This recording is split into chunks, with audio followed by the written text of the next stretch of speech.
आज हम जिस विषय पर बात करेंगे वो है क्रोध। क्रोध वो भावना है जो हमारे सारे जीवन को घेर कर रहता है। क्रोध को ना उम्र की मर्यादा है, ना ही ज्ञान की। कब, कहां और किस कारण से क्रोध पैदा हो जाए वो कोई नहीं जानता। और जब क्रोध जन्म लेता है तो तुरंत ही विचार करने की शक्ति खो जाती है। बुद्धि पर अंधकार छा जाता है। वर्षों के संबंध पल भर में टूट जाते हैं। सारा जीवन बिखर जाता है।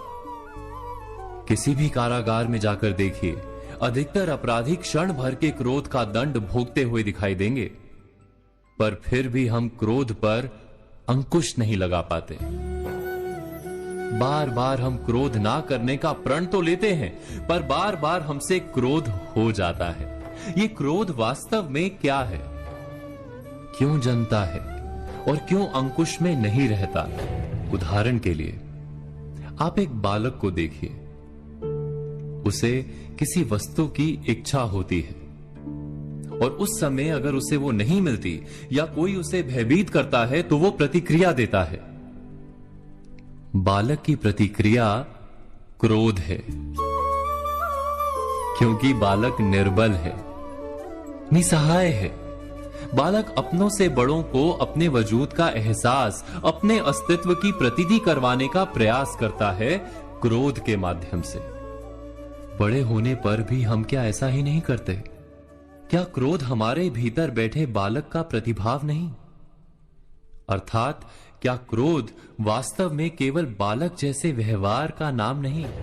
जब अहंकार को घाव होता है, जब भय लगता है, जब कोई वस्तु हमें प्राप्त नहीं होती, तब हमें क्रोध आता है, ठीक किसी बालक की भांति। हम जानते हैं कि आईने के सामने खड़े होकर मुंह बनाने का खेल बालकों को शोभा देता है, बड़ों को शोभा नहीं देता। फिर भी हम बालक की भांति क्रोध करना बंद नहीं करते। हम अनुभव से जानते हैं, दूसरों को देखकर बता सकते हैं कि क्रोध से कभी कुछ प्राप्त नहीं होता। सम्मान हो, संपत्ति हो, प्रेम हो या सुरक्षा हो, क्रोध से नहीं मिलता। मिलता है तो प्रयासों से, कार्य करने से, बुद्धिपूर्वक विचार करने से। मनुष्य मात्र अपनी आदतों के अनुसार ही जीता रहता है। क्रोध भी आदत बन जाती है। हमारे चाहते हुए भी हम अपने प्रतिभावों को रोक नहीं पाते।